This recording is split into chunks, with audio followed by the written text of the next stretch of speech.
ఈ పార్టీలకి ఎందుకు 100% రాలేదని ఇప్పుడు మనం చూద్దాం. ఓవైపు టీడీపీని చూస్తే టీడీపీలో లెగసీ ఉంది. సీనియర్ నాయకులు అనేవారు ఈసారి గట్టిగా పోటీ ఇచ్చారు. సో కొన్ని చోట్ల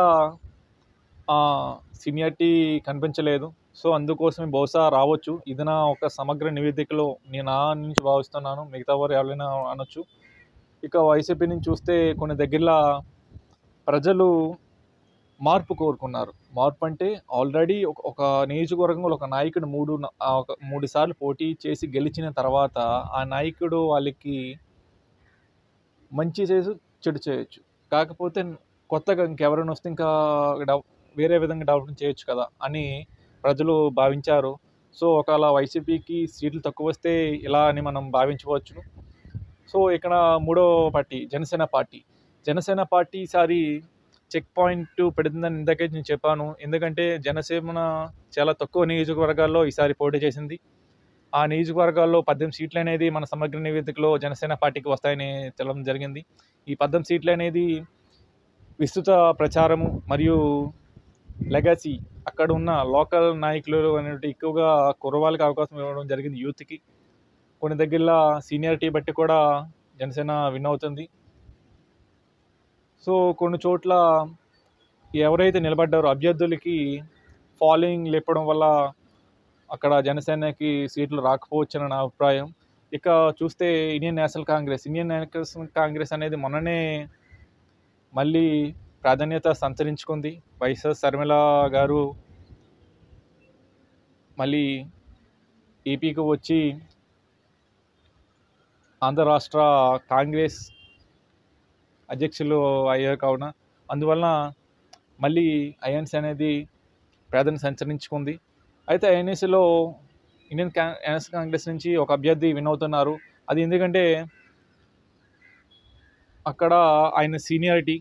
సో అక్కడ సీనియారిటీ మనం చూడవచ్చు. ఇక బీజేపీ పరంగా చూస్తే అభ్యర్థులు నిలబడిన దాంట్లో వాళ్ళు ఎక్కువ సీనియారిటీ మరియు ధనం మరియు పలుకుబడి ఉంది ఆ అభ్యర్థులకు. సో అక్కడ బీజేపీ 6 నియోజకవర్గాల్లో గెలుపు పొందుతుందని మనం చెప్పవచ్చును. ఇంకా ఇండిపెండెంట్ మనం చూడాలి. ఇక్కడ ఇండిపెండెంట్స్ ముగ్గురు విన్ అవుతున్నారు. ఆంధ్ర రాష్ట్ర ఏపీ అసెంబ్లీ ఎన్నికల్లో ముగ్గురు విన్ అవుతున్నారు. అందులో ఒక క్యాండిడేట్ వేరే ఒక పార్టీ నుంచి విడిపోయి ఇండిపెండెంట్గా పోటీ చేస్తున్నారు. ఇంకా 2 నియోజకవర్గాలు చూస్తే మనం పాడేరు కానీ అరకు వ్యాలీ కానీ ఈ 2 నియోజకవర్గాల్లో నాయకులు అనేవారు ఎవరైతే అభ్యర్థులు ఉన్నారో వాళ్ళందరూ చదువుకున్నవారు మరియు టీచర్స్. సో ఈ ఇండిపెండెంట్లో టీచర్స్ అభ్యర్థులు పోటీ చేస్తున్నారు. సో ఇదొక ప్రాంతాలకి శుభసూచకం.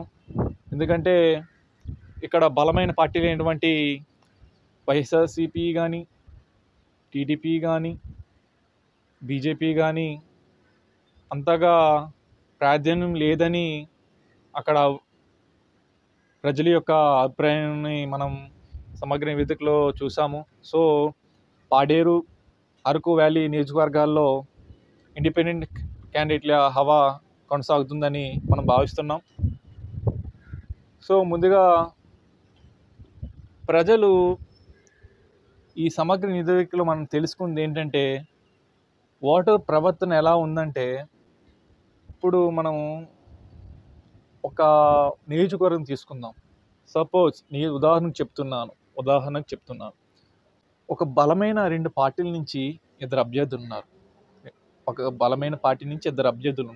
ఆ అభ్యర్థుల్లో మన సైకాలజీ ఎట్లా ఉందంటే ఓట్ల ప్రవర్తన.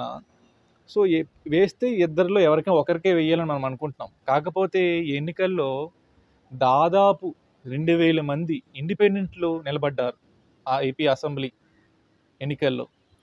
ప్రతి నియోజకవర్గంలో దాదాపు ఒక 12 మంది ఇండిపెండెంట్లు. ఆ ఇండిపెండెంట్ దగ్గర డబ్బు ఉండదు, కాకపోతే చెయ్యాలనే మనస్తత్వం ఉంటుంది. సో ప్రజలు మైండ్ సెట్ అనేది వాళ్ళ దగ్గరికి వెళ్ళట్లే.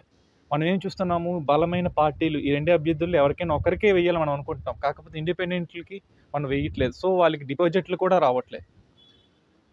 సో ఆంధ్రప్రదేశ్ ఎన్నికల్లో ఈ ఇండిపెండెంట్లు కూడా చాలా మైనస్ అయిపోతుంది. సో ప్రజలు మెయిన్ 2 క్యాండిడేట్‌లే చూసుకుంటున్నారు. వేరే క్యాండిడేట్ కోసం ఆలోచించట్లేదు. మరియు 2 క్యాండిడేట్లు నచ్చకపోతే నోటాకి వేస్తున్నారు. ఆ నోటాకి వేసే బదులు ఆ ఇండిపెండెంట్‌కి వేస్తే బెనిఫిట్ కదా! ఇంకా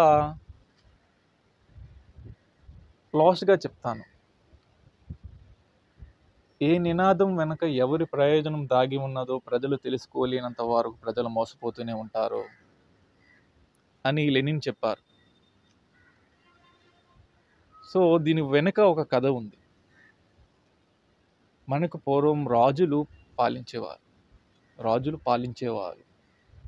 రాజులు పాలనలో మనకి వాళ్ళు పిల్లలకి, బంధువులకు విద్యను, వైద్యమును నేర్పించారు.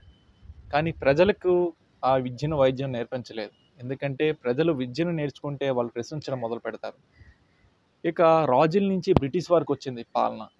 ఈ బ్రిటిష్ వారు కూడా ఏం చేశారంటే మన యొక్క విలువైన ఆ విద్యను, ఆ కళను, నైపుణ్యాన్ని వాళ్ళు నేర్చుకొని వాళ్ళు బాగుపడ్డారు. కానీ ఇండియాలో ఒక ఉదాహరణ తీసుకుంటే ఏజెన్సీ ప్రాంతాలు ఉన్నాయి. ఏజెన్సీ ప్రాంతాలు ఒక 100 సంవత్సరాల క్రితం ఇప్పటికి కూడా కరోనా వస్తే వాళ్ళు వాళ్ళ యొక్క వనమూలికలతోనే వైద్యం చేసుకున్నారు తప్ప ఇంగ్లీష్ మెడిసిన్ వాడలేదు. సో ఆ వనమూలికల యొక్క వైద్యాన్ని, భారతదేశం ప్రాచీన వైద్యాన్ని మనము కోల్పోయాం. సో బ్రిటిష్ వాళ్ళు మన మీద రుద్ది మత మార్పిడి చేసి ఇంకా చాలా చాలా చేసి మన యొక్క కళను దోచుకున్నారు. కాకపోతే ఎందుకంటే సరైన విద్య ఇస్తే ప్రశ్నించడం మొదలెడతారు. ఇదే ఇక రాజకీయ నాయకుల పాలనకు వద్దాం. ఇక్కడ మనం చూస్తే అంబేద్కర్ ఒక మాట అన్నారు. వాళ్ళు మీకు అన్నీ ఇస్తారు కానీ విద్యను కానీ ఉచితంగా ఇవ్వరు. ఎందుకంటే విద్య అనేది చాలా ప్రశ్నలకు దారితీస్తుంది. ఇక్కడ నేను రాజకీయ నాయకుల్ని కించపరచడం లేదు. అందరూ చెడ్డవాళ్ళు కాదు. అందరూ మంచి ఉంటారు, కొంత చెడ్డవాళ్ళు ఉంటారు.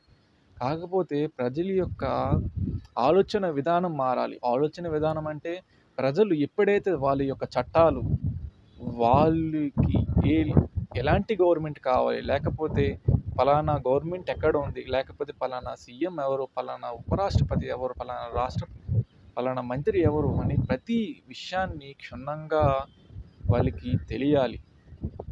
ఏ తప్పు చేస్తే ఏ శిక్ష పడుతుందో ఈ చట్టాలు తెలియాలి. చట్టాలు తెలిసినప్పుడు ప్రజలు నిజమైన నాయకుల్ని ఎన్నుకుంటారు. ప్రశ్నించే తత్వం ఏర్పడుతుంది. వీటన్నిటికీ మూల్యం విద్య, ఉన్నతమైన విద్య ఇవ్వాలి. So that's it. ఇంకా ఈ సమగ్ర నివేదికలో ఏవైనా తప్పు ఉంటే, లేకపోతే తప్పుగా మాట్లాడి ఉంటే మన్నించండి. So that's it. Thank you. జై హింద్.